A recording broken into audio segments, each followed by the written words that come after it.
ഓം gum ഗണപതയേ നമഃ. ഓം some Saraswati നമഃ. നമസ്കാരം പ്രിയരെ, ലളിതം സാഹസ്രകത്തിലേക്ക് സ്നേഹപൂർവ്വം സ്വാഗതം. ശ്രീമദ് ഭഗവത്ഗീതയിലെ 3-ാം അധ്യായത്തിലെ 21-ാമത്തെ ശ്ലോകത്തോടുകൂടെ നമുക്ക് ആരംഭിക്കാം. ഓം ശ്രീകൃഷ്ണ പരമാത്മനേ നമഃ.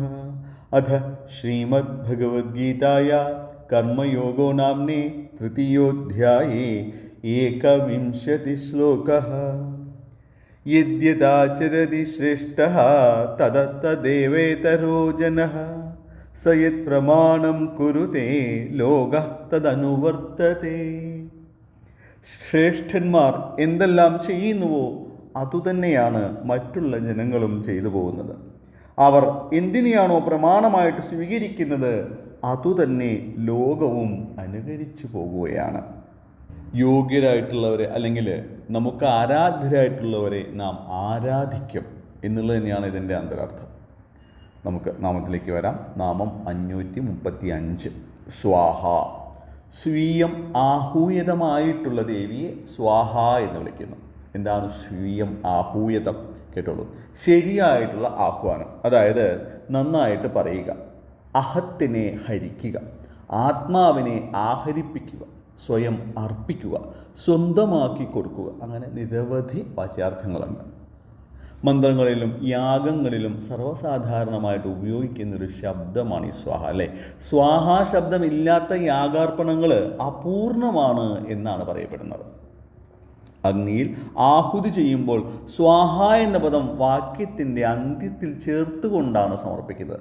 അപ്പോൾ മാത്രമേ അത് യജുസ്സാകുകയുള്ളൂ. സ്വാഹാമന്ത്രം ഉച്ചരിക്കുമ്പോൾ മാത്രമേ മഖങ്ങളിൽ ദേവന്മാർക്ക് ശക്തി ഉണ്ടാവുകയുള്ളൂ എന്ന് ദേവി മഹാത്മ്യത്തിലെ 4-ാം അധ്യായത്തിൽ പറയുന്നു. എവിടെയും ശക്തിയുടെ പ്രാധാന്യമാണ് വെളിപ്പെടുന്നത്. കർമ്മഫലങ്ങളെ സ്വന്തമാക്കി കൊടുക്കുന്നവളാണ് സ്വാഹാദേവി. ജഗത്തിനെ ചലിപ്പിക്കുന്നത് സ്വാഹയാണ് എന്ന് ഗോപാല പൂർവതാപിൻ എന്ന ഉപനിഷത്ത് പറയുന്നുണ്ട്. കേനേദം വിശ്വം സംസരതീതി എന്നതാണ് മുനിമാരുടെ ചോദ്യമുണ്ടായിരുന്നത്. അപ്പോൾ അതിന് മറുപടിയായിട്ട് ബ്രഹ്മം പറയുകയാണ്, സ്വാഹേദം സരസ്വതീതി തതുഹോചു. സ്വാഹാരൂപിണിയായ മായയാണ് വിശ്വത്തെ ചലിപ്പിക്കുവാൻ സഹായിക്കുന്നത്. അതായത് ഗോവിന്ദൻ്റെ മായാശക്തിയാണ് സ്വാഹ. ആ മായാശക്തിയെ അറിഞ്ഞുകൊണ്ട് താൻ ചെയ്യുന്നതെല്ലാം പരമാത്മാവിനുള്ള സമർപ്പണമാകണമേ എന്നാണ് ഒരു സാധകൻ കാംക്ഷിക്കേണ്ടതും. അതുകൊണ്ട് തന്നെ സുഷ്ടു ആഹൂയതേതി സ്വാഹ എന്നാണ് അന്വയം. ചെയ്യുന്നതെല്ലാം സുഷ്ടുവാകണം. സുഷ്ടുവാകുക എന്ന് പറഞ്ഞാൽ നന്നാവുക. അങ്ങനെ നന്നായാൽ മാത്രമേ ചെയ്യുന്ന കാര്യങ്ങൾക്ക് ഫലമുണ്ടാവുകയുള്ളൂ. അതിനുവേണ്ടി ക്ഷണിക്കുകയാണ്. ചെയ്യുന്നതെല്ലാം ഉത്തമമാകുവാൻ കാക്ഷിച്ചുകൊണ്ടുള്ളതാണ് സ്വാഹ എന്ന അവ്യയം. നാം എന്ത് ചെയ്യുന്നുവോ എന്തുമായിക്കോട്ടെ അത് ഈ പ്രകൃതിക്ക് ഉത്തമമായി തീരണം എന്നായിരിക്കണം കാമന. അങ്ങനെയുള്ള കാമനകൾ മാത്രമേ അതിൻ്റെ പൂർണ്ണഫലം നമുക്ക് തരികയുള്ളൂ. കാരണം യാഗങ്ങളെല്ലാം സമൂഹ നന്മയോ രാജ്യ നന്മയോ ലാക്കാക്കിക്കൊണ്ടുള്ളതാണ്. അപ്പോഴാണ് ആത്മാവിനെ ആഹരിപ്പിക്കുന്നത്.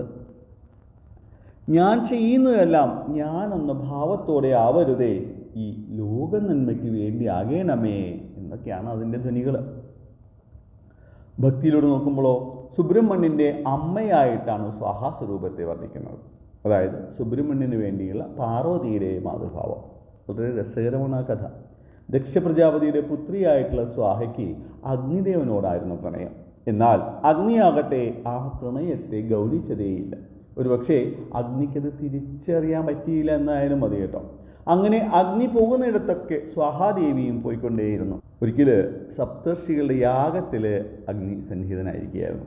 അന്നേരം സപ്തർഷികളിൽ വസിഷ്ഠൻ്റെ പത്നി ഒഴിച്ചുള്ള ഭാര്യമാരിൽ അഗ്നി അനുരക്തനായിപ്പോയി.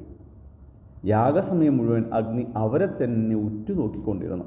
ഇതെല്ലാം സ്വാഹാദേവി കാണുന്നുണ്ടായിരുന്നു. യാഗപര്യവസാനത്തിൽ അഗ്നിക്ക് തൻ്റെ തെറ്റു മനസ്സിലായി. അങ്ങനെ പശ്ചാത്താപവശനായ അഗ്നി തപസ്സനായിട്ട് കാട്ടിലേക്ക് പോയി. അപ്പോൾ സ്വാഹ എന്ത് ചെയ്തെന്നോ, സപ്തർഷിമാരിൽ അരുന്ധതി ഒഴിച്ചുള്ള ഒരു രൂപം ധരിച്ചുകൊണ്ടാണ് അഗ്നി സമീപം ചെന്നത്. അതായത് ബാക്കി 6 പേരുടെ രൂപവും സ്വാഹാദേവി തന്നെ ധരിച്ചു. കാരണം അഗ്നിക്ക് അവരെ അതിൻ്റെ കാരണം അഗ്നിക്ക് അവരെ ഭയങ്കര ഇഷ്ടമായിരുന്നില്ല. അപ്പോൾ സ്വാഹ വിചാരിച്ചു അവരുടെ രൂപത്തിൽ പോയ എന്നെയും അഗ്നി ഇഷ്ടപ്പെടുമെന്ന്. എന്നാൽ കാര്യമറിഞ്ഞ അഗ്നി സ്വന്തം സ്വത്വമാണ് ജീവിതത്തിൻ്റെ മഹത്വമെന്ന് സ്വാഹയെ ഉദ്ബോധിപ്പിച്ചു. എന്നിട്ട് സ്വാഹാദേവിയെ വിവാഹം കഴിക്കുകയും ചെയ്തു. അങ്ങനെയാണ് അഗ്നിയുടെ പത്നിയായിട്ട് സ്വാഹ മാറിയത്. ഈ സമയം അഗ്നിയില്ലാതെ ലോകർ മുഴുവൻ വിഷമിച്ചു പോയിരുന്നു. കാരണം അഗ്നി എന്തിനും അഗ്നിയായിരുന്നല്ലോ യാഗത്തിനൊക്കെ വേണ്ടിയിരുന്നത്. അന്നേരം മഹേശ്വരൻ അഗ്നിയായിട്ട് മാറി. ഉടൻ തന്നെ പാർവതി ദേവി ജ്വാലയായിട്ട് അവതരിച്ചു. അങ്ങനെ യജ്ഞത്തിൽ ആഹൂയതമാക്കുന്നതെല്ലാം സുഷ്ടുവാക്കി മാറ്റി പാർവതി ദേവി.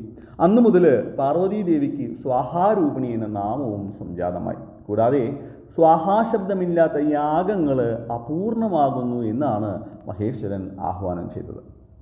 ശേഷമാണ് സുബ്രഹ്മണ്യകുമാരൻ്റെ ജനനമൊക്കെ ഉണ്ടായിരിക്കുന്നത്. പിന്നീടാണ് ദേവകൾ അഗ്നിയെ കാണുന്നതും ആ ജ്യോതിസിനെ അപഹരിക്കുവാൻ നിർദ്ദേശിക്കുന്നതെല്ലാം. ശേഷം കഥകളെല്ലാം നമുക്ക് അറിയുന്നതാണല്ലേ, നമ്മുടെ ഈ നാമത്തിൽ തന്നെ അതെല്ലാം പറഞ്ഞിട്ടുണ്ട്. പാർവതി ദേവി സ്വാഹാസ്വരൂപിണി ആയതിനു ശേഷമാണ് യാഗത്തിൽ അഗ്നിപത്നിയായ സ്വാഹയ്ക്കും സ്ഥാനം ലഭിക്കുന്നത്. പാർവതിയുടെ സ്വാഹാ സ്വഭാവം മൂലം സ്വാഹാനാമധാരണിയായ സഹോദരിയും സ്വാഹാ സ്വഭാവമുള്ളവളായിട്ട് മാറി. അതാണ് മറ്റുള്ളവരുടെ സംസർഗം അമ്മയും നന്നാക്കും. നല്ല സംസർഗമാണെങ്കിൽ നന്നായിട്ട് പോകും, മോശമാണെങ്കിൽ മോശത്തിലേക്ക് പോകാനുള്ള പ്രവണത ഉണ്ടാകും. നാം ഇവിടെ അവസാനിപ്പിക്കാം. നാമത്തിലെ ചിന്ത ആത്മസമർപ്പണമായിരിക്കണം.